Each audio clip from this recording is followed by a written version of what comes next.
All right, thank you all for joining this morning. I appreciate the opportunity for you all to come in kind of at one time versus everybody kind of asking for time throughout the day. So I appreciate that.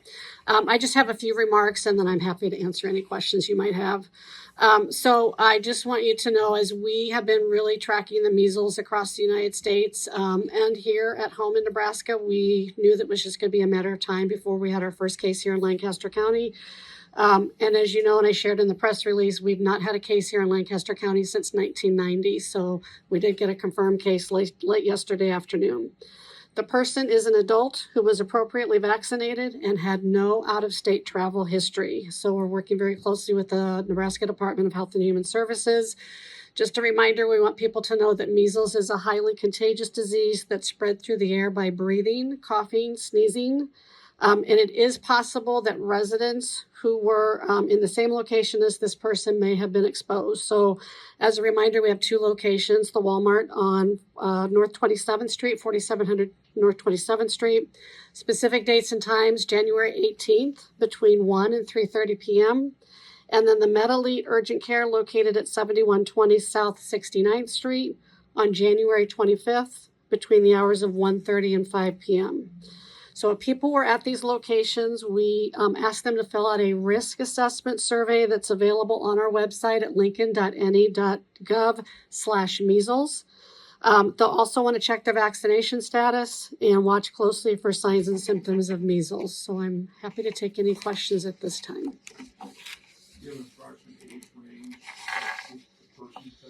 So I'm not able to share anything other than it's an adult. Yeah. There's a request that people quarantine for 21 days. Why is that? So anyone that was exposed and unvaccinated, so those two things, we asked them to stay at home for 21 days and then just monitor their signs and symptoms for measles. And that 21 days is really the incubation period. For some, it could be 6, 11 to 12, as much as 21. So really that 21-day sweet spot is what we want people to just stay away, isolate at home, and watch and monitor for signs and symptoms. The person who was reported confirmed, do they live alone? Do they live in a household? Can we expect cases from the people that they live with if they do? So we are actively monitoring that situation. Other than just sharing that they're an adult, appropriately vaccinated, and no travel history, there's not much more I can share at this point in time. But our communicable disease staff is actively monitoring both the community-wide as well as the household situation. Can you talk about the effectiveness and role of vaccines in measles? Mm-hmm. So the best way to protect an individual against measles is to get vaccinated. So it's a 2-dose series. Most individuals get vaccinated between 12 to 15 months of age. They get a second vaccine before they enter kindergarten, but we have some that either missed a dose. For some adults, they've never gotten vaccinated. Some children have never gotten vaccinated. So we really are encouraging people to check their status. If they're not sure if they have been vaccinated, there's a couple of ways they can do that. They can talk to their healthcare provider within their electronic health record, as well as their pharmacist. They also can go on to the state registry that we have here in Nebraska, and it's the Nebraska State Immunization Information System. So there's a link on our website as well as in the press releases that people can actually go in and check their own vaccination status. So if they don't have those 2 doses, that's a great time to talk to their healthcare provider, their local pharmacist, and get an appointment to get vaccinated. Is it surprising that this is an adult and not a child? We see measles in both adults and children, so no surprise there. We just don't know how this is going to play out.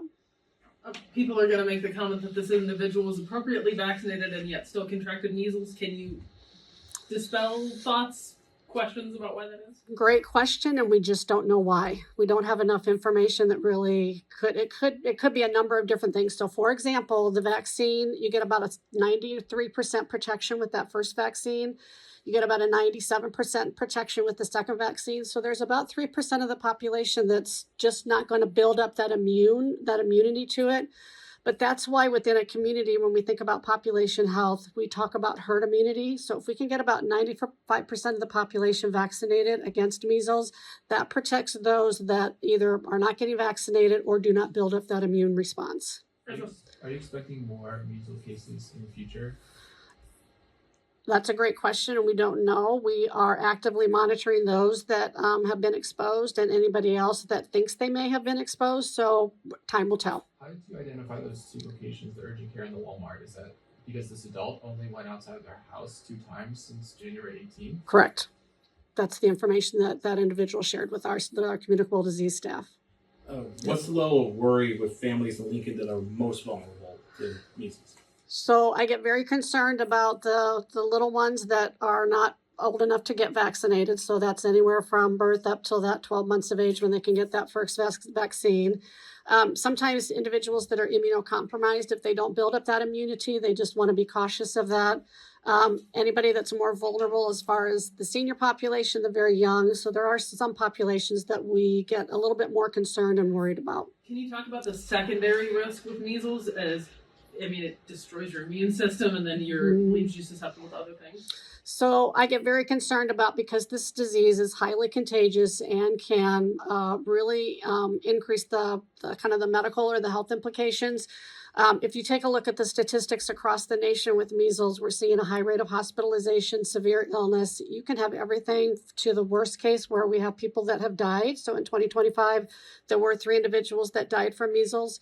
And so that hospitalization, long-term, it could be hearing loss, could be just any plethora of kind of impacts if you think about just the extent of the measles impact to that individual. We were talking to a daycare this morning, and their question was, is the rash the first sign? Because they see runny noses and cough and sneezes most of the year. That's a great question. And especially around this time with respiratory illness season, measles starts off with what you would think might be a typical cold or flu, runny nose, fever, coughing, congestion. What will be the telltale sign is the rash begins to develop either on the head and works its way down, or it starts on the chest and kind of works its way up and into the arms. The rash can be kind of flat, but it also can develop to raised areas. It just depends on how you're responding to that virus. Do we know the vaccination rate of the county? We do. And so what I can tell you is a couple of things. This health department gets data from the state, and it's specific to kindergarten school entrance and 7th grade. So I don't have the whole community as far as children and adults, but we look at that as far as what that herd immunity protection is. And so we get that data point in time. So every year the school systems by state statute are required to submit their vaccine data to the Nebraska Department of Health and Human Services for that school year. We then get that data. We don't have it yet for last year, but we get that usually around February, March. So I can give you some comparisons as far as where we've been and where we have been within the last school. And then I'll give you specific kindergarten vaccination rates. So coverage from 2018 to 19 was 97.2. In 24-25, it was 94.88. So I share that because we're starting to see a slight decrease specific to MMR vaccine, while we're also seeing a slight increase with exemptions, both medical and religious. So we're really trying hard to get the education and information out to the community on the importance of vaccinations, make sure that we're answering any questions or concerns from the parents or guardians so that they feel confident in this vaccine. And that they know that's going to be the best protection against measles. I know you guys monitor this activity all year long, I'm sure, but Correct. With the trace of the measles in the wastewater, did that ramp up your watch over the potential activity for measles here in the area? I don't know that it ramped it up, because you're right. We're always watching all kinds of infectious diseases throughout the year, but it did bring an awareness to us that at some point in time on that date when that water sample was taken, there was an individual or individuals that made that peak on that specific date. I will say that was Friday, this January 16th. We get wastewater samples Monday, Wednesday, and Friday. We get the results anywhere between 2 to 3 days later. We've not seen any positives since then. From that water sample, can you pinpoint a specific location in Lincoln where that water sample is just citywide? It's citywide. It just happened to be from that watershed location on Teresa Street. Can you also tell how much measles is in that water sample? Is it just positive? It's just either detected or not detected. Yeah. I don't know if I'm asking this correctly, but by the time that the rash appears, has the measles already been spreading with that rash?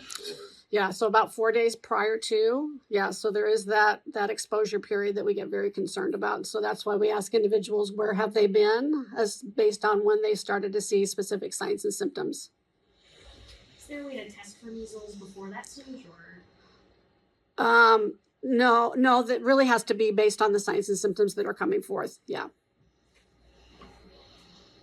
Can you just talk broadly about reasons we might have measles? It's been 35 years since we've had measles in the community. Mhm. You know, you mentioned tracking this across the country and across the state for several years now. Can you talk about what factors, you think are the reason it's coming back?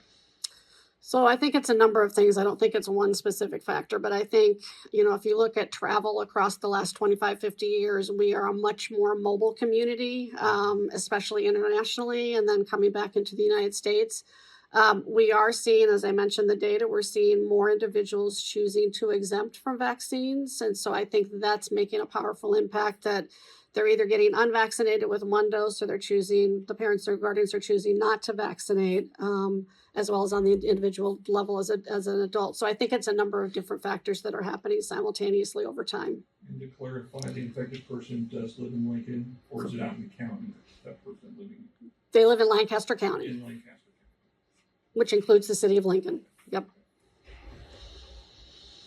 And have you tested everyone you can find who's had contact with this individual? So we're still in the early stages of that investigative process. So anybody that completes the online risk assessment, they'll get a follow-up from our communicable disease staff. They'll ask a number of questions as far as exposure. Are they exhibiting any signs and symptoms? And so that will then attribute if they need to be, if we're asking them to isolate at home. So nobody is currently being tested right now, not to say that might ebb and flow over time. So you're not testing the other people who are at these two locations at the same time as this individual? No, we ask them to isolate at home if they've been, because if they've been fully vaccinated, we don't need to test them. They've got protection there. But if they're unvaccinated and had an exposure, then we're asking them to isolate for that 21 days. I'm getting some information here that maybe for those born in the mid-60s, the measles vaccine wasn't as effective, and then many born before 1980 only got one vaccine. I don't know, can you talk a little bit about sort of people who were in that age range in 1960, Yeah. what vaccination looked like for them, and how they should think about potentially getting more vaccine coverage today and what they can do? That's a great question. And we do have this information on our website in a box if individuals want to kind of go in. At the end of the day, always talk to your healthcare provider or a pharmacist to kind of navigate through some of those intricacies. But yes, if you were born before 1957, you more than likely are protected. You've had the disease just because there was no vaccine around, or if it was new, it just wasn't very pervasive across the nation. If you were born before 1957 and 1962, you may need a vaccine based on what you said. That vaccine was out there, but we're not quite sure what that protective factor was. So I encourage folks to talk to their healthcare provider. If they were born before 1963 and 1967, we did have some vaccines at that time, but determined to be less effective. So they may need a second dose. And again, talk to your healthcare provider or your pharmacist. And if they were born between 1968 and 1989, they likely received that one dose of that vaccine that showed 93% effectiveness. They still may need that second dose to talk to their healthcare provider. And then after 1989, more than likely those two doses were available and the majority of the population were getting both doses. Okay. Yeah, great question. Thanks for that informative response. Yeah. Another question about young kids today. I think, 12 to 15 months when they get the first dose of the vaccine, and then is it not until 4 years old where they get the second dose? Correct. Is that still the recommended timeline? You shouldn't, say if you're a 3-year-old, you shouldn't speed up and get the second dose of that vaccine early? That's really been the ongoing recommendations that have come from the Center for Disease Control with the Advisory Council on Immunization Practices. And that's where the research is showing that they're getting the best protection lifelong if they get that first dose between 12 to 15 months, and then that second one, usually around kindergarten entrance, 4 to 6 years of age. Is there a difference in how severe measles is between the vaccinated and unvaccinated population? That's a good question. I think what we're hearing from the states that have had these high cases of rates is that those that are unvaccinated are fairly sick, some more severely than others, some requiring hospitalization than others. I don't know enough about, because we don't have enough data around those that have been vaccinated and still have that outbreak measles. More than likely it's milder, but everybody's immune system is so different that it could be that they still get, fairly sick and warrant that kind of follow-up. We have time for just a couple more questions. You mentioned some good numbers about vaccination rates at like LPS. Do you have any numbers about vaccination rates of measles in the community writ large? So that's not just LPS specific, that's Okay. all school districts because they're required by state statute to submit that data. So the numbers that I shared School districts reflect in Lancaster the County? whole county, Okay, yes. Okay. And but talking about, I don't know, adults, does the health department have any idea what vaccination rates look like for the adult population? We don't. I think that I would refer you to the state for that because they could pull that data out of that immunization registry. What would your recommendation be for parents whose kids are too young to get this vaccine right now? What should they be doing? So definitely talk to their healthcare provider about their concerns. And if they were at all exposed within those 2 locations, fill out that survey, and our public health nurses within our communicable disease division will be following up with them as far as recommendations.